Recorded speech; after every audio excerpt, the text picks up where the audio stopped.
Welcome बच्चों। आज हम लोग पढ़ेंगे मेंडल्स लॉ। और मेंडल्स लॉ के अंतर्गत आप देखेंगे कि मेंडल ने अपने प्रयोगों के आधार पर 3 नियम प्रतिपादित किए। और वह 3 नियम में पहला नियम था लॉ ऑफ डोमिनेंस, और दूसरा नियम जो था वह लॉ ऑफ सेग्रीगेशन जिसे पृथक्करण का नियम, और तीसरा था लॉ ऑफ इंडिपेंडेंट असॉर्टमेंट। बच्चों, आपको मैं थोड़ा सा पहले समरी टाइप बताना चाहता हूं कि इसको एक बार स्मरण करें, सुने, उसके बाद इसको हम डिस्क्राइब करेंगे।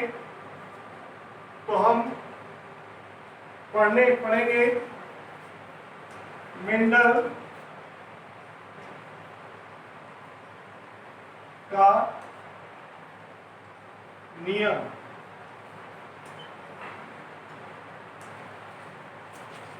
मेंडल्स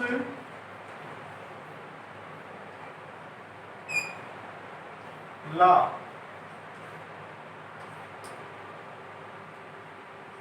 मेंडल्स लॉ में मेंडल ने अपने अपने प्रयोगों के आधार पर 3 नियम प्रतिपादित किए, जिनमें पहला था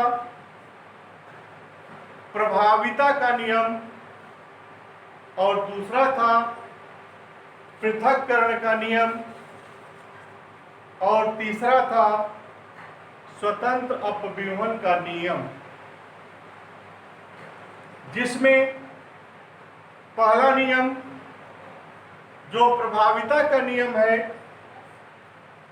इसको समझाने के लिए मेंडल ने एक जोड़ा विपरीत प्रकार के लक्षण को लेकर ध्यान में का क्रॉस कराया और देखा कि F1 पीढ़ी में प्रभावी लक्षण ही विद्यमान थे, जबकि अप्रभावी लक्षण अदृश्य थे। इस प्रकार उदाहरण स्वरूप उन्होंने एक लाल पुष्प वाले पौधे को सफेद पुष्प वाले पौधे से क्रॉस कराया, तो F1 पीढ़ी में संकर लाल रंग के पुष्प दिखाई दिए। संकर लाल हाइब्रिड रेड इसलिए कि लाल रंग प्रभावी होता है, जबकि सफेद रंग अप्रभावी होता है। और दोनों जो प्रभावी लाल है वह होमोजाइगस रेड कहेंगे, और जो अप्रभावी सफेद है उसको होमोजाइगस व्हाइट कहेंगे। इन दोनों के बीच क्रॉस होता है तो F1 जनरेशन में हेट्रोजाइगस रेड, जिसको आप हाइब्रिड रेड कहते हैं, वह पौधा खिला। जैसे कि आपको मालूम होना चाहिए कि मैं पहले ही बता दिया था कि लाल जो पुष्प है मटर का, वह कैसा है? प्रभावी है, जबकि मटर का जो सफेद पुष्प है वह अप्रभावी है। प्रभावी की उपस्थिति में अप्रभावी विद्यमान नहीं होता, अदृश्य होता है। इस आधार पर मेंडल के इस नियम को प्रभाविता का नियम या लॉ ऑफ डोमिनेंस कहते हैं। तो देखिए, इसमें पहला जो नियम है law of dominance,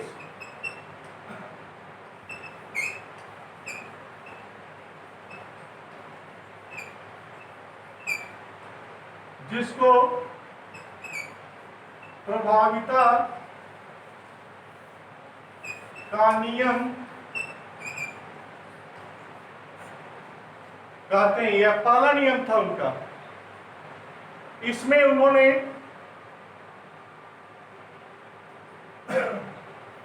capital R का क्रॉस स्मॉल आर, जो कैपिटल आर है यह प्रभावी और लाल पुष्प इसे कहेंगे, जबकि स्मॉल आर और स्मॉल आर यह क्या कहेंगे, अप्रभावी सफेद पुष्प। इन दोनों के बीच जब एक लाल पुष्प और एक सफेद पुष्प, जिसमें लाल प्रभावी जबकि सफेद क्या होता है, अप्रभावी, के बीच क्रॉस कराया जाता है, तो F1 पीढ़ी में कैपिटल आर स्मॉल आर, जिसको आप हाइब्रिड रेड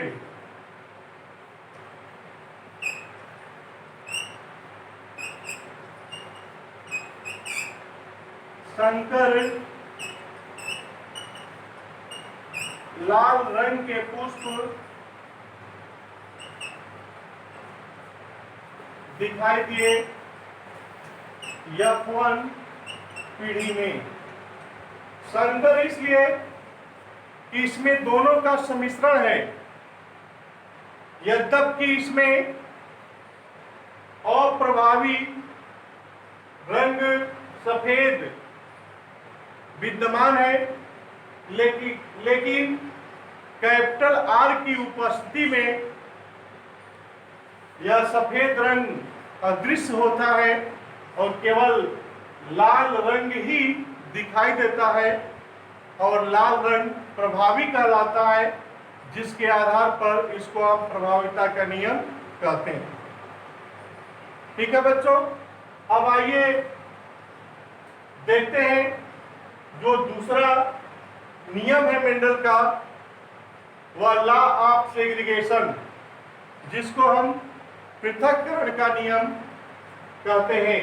इसका एक दूसरा भी नाम है युग्मकों की शुद्धता का नियम। अब आइए देखते हैं इसका दूसरा नियम, जिसको हम पृथक्करण का नियम कहते हैं। पृथक्करण का नियम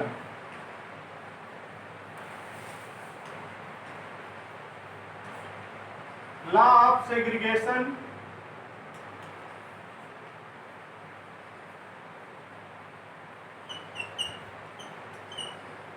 या इसी को एक दूसरे भी नाम से जानते हैं, जिसको हम law of purity of gamete, युग्मकों की शुद्धता के नियम से हम जानते हैं।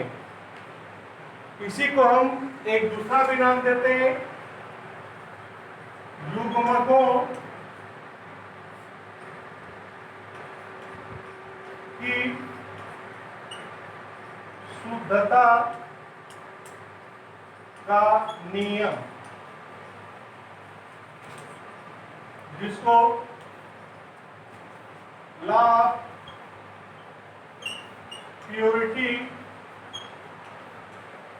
ऑफ गैमीट कहते हैं। जैसा कि आप लोगों ने देखा था प्रभाविता के नियम में कि F1 जनरेशन में दोनों ही लक्षण विद्यमान, परंतु लाल रंग प्रभावी होने के कारण अप्रभावी रंग दृश्य नहीं हो पाया, जिसके कारण उसे हम प्रभाविता का नियम कहते हैं। मेंडल ने पृथक्करण के नियम को समझाने के लिए एक जोड़ा विपरीत प्रकार के लक्षण को ध्यान में रखकर क्रॉस कराया, तो देखा कि F1 पीढ़ी में दोनों ही लक्षण विद्यमान थे, जैसा कि आपने देखा था प्रयोगिता में, दोनों ही लक्षण विद्यमान थे। जो ये F2 पीढ़ी में पृथक हो जाते हैं, इसी कारण इसे पृथक्करण का नियम कहते हैं। और F2 पीढ़ी का निर्माण तभी संभव है जब F1 पीढ़ी में स्वपरागण कराना पड़ेगा। तो F1 पीढ़ी में F1 पीढ़ी का जब स्वपरागण कराया जाता है तो F2 पीढ़ी का निर्माण होता है, जिसके उपरांत शुद्ध गैमीट अलग हो जाते हैं, अशुद्ध जिसको हाइब्रिड या संकर कहते हैं वे अलग हो जाते हैं। इसके लिए इन्होंने मटर के एक टाल और ड्वार्फ प्लांट का चयन किया। मटर के एक टाल एंड ड्वार्फ प्लांट का चुनाव किया, क्योंकि इनको पेयर जो लेना था, वन पेयर कॉन्स्टिट्यूटिंग कैरेक्टर, एक जोड़ा विपरीत प्रकार के लक्षण को। तो यहां पर देखें, कैपिटल टी, स्मॉल टी, ये प्रभावी लंबा और ये अप्रभावी नाटा, या एक जोड़ा विपरीत प्रकार के लक्षण को ध्यान में लेकर क्रॉस कराया, जिसमें मटर के लंबाई वाले लक्षण को लेकर कि एक पौधा क्या था, लंबा था, और दूसरा पौधा क्या था, नाटा था। इनके बीच जब क्रॉस कराया जाता है तो F1 पीढ़ी में दोनों ही लक्षण विद्यमान होते हैं। F1 जनरेशन में दोनों ही लक्षण विद्यमान हैं। देखिए, प्रभावी लंबा भी और अप्रभावी नाटा भी, दोनों ही लक्षण विद्यमान होते हैं। इस कारण इन युग्मकों को अगर शुद्ध करना है या इसको पृथक करके अलग करना है तो इसमें स्वपरागण कराना होगा। तो जब इसमें स्वपरागण कराते हैं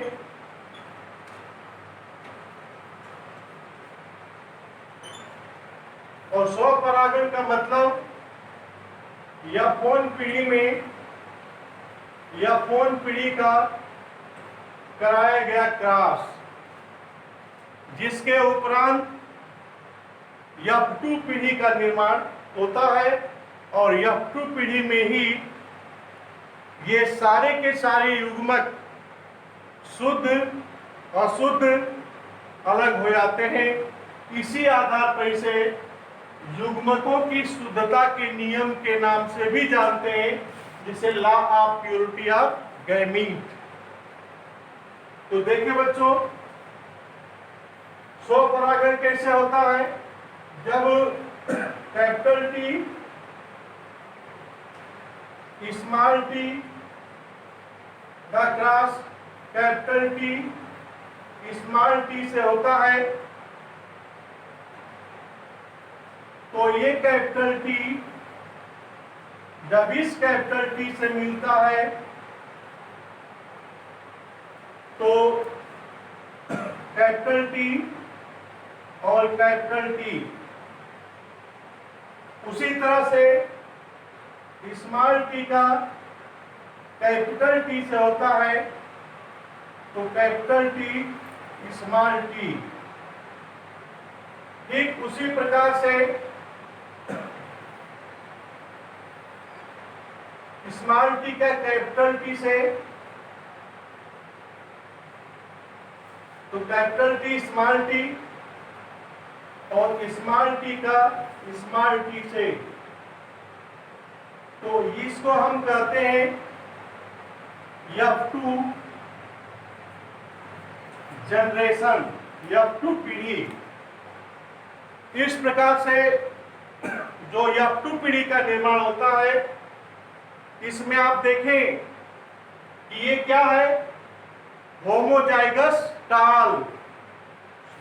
ये क्या है, हेट्रोजाइगस टाल। और ये क्या है, होमोजाइगस द्वार। इस प्रकार से इसे हम प्योर टाल कर सकते हैं, शुद्ध लंबा कर सकते हैं। इसको हम संकर लंबा कर सकते हैं और या शुद्ध बौना कर सकते हैं। इस प्रकार से यदि इनका रेशियो निकाला जाए तो 25% शुद्ध लंबे, 50%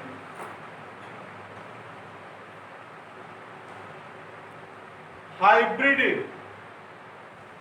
टाल संकर लंबे और 25%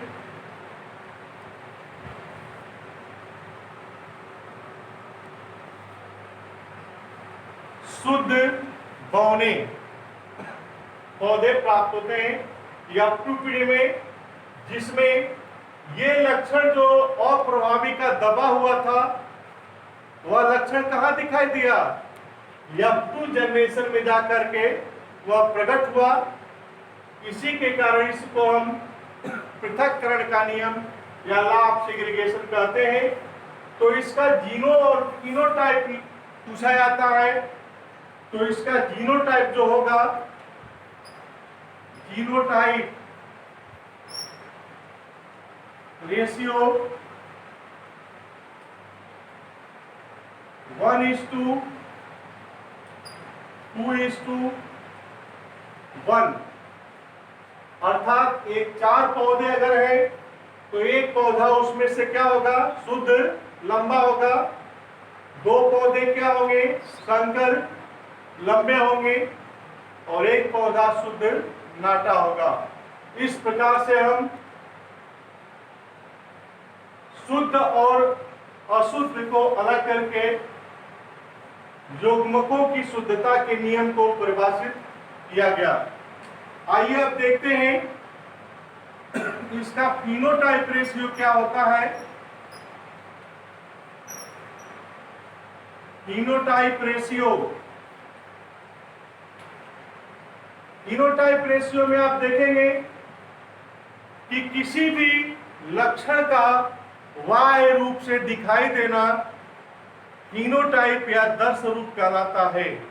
अगर हम बाहर से किसी पौधे को देखते हैं तो वह किस प्रकार का प्रतीत होता है, जैसे कि अगर इसे हम देखें तो यह प्योर टाल है, अर्थात इसको लंबा कहेंगे।